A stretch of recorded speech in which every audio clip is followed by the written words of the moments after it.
We are looking at how to pronounce this name, this Polish name, and more confusing vocabulary and names from Poland as well.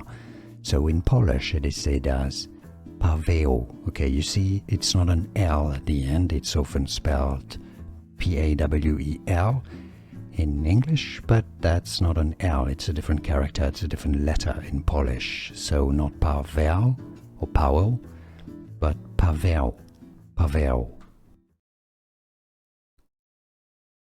We are looking at how to pronounce this name, this Polish name, and more confusing vocabulary and names from Poland as well.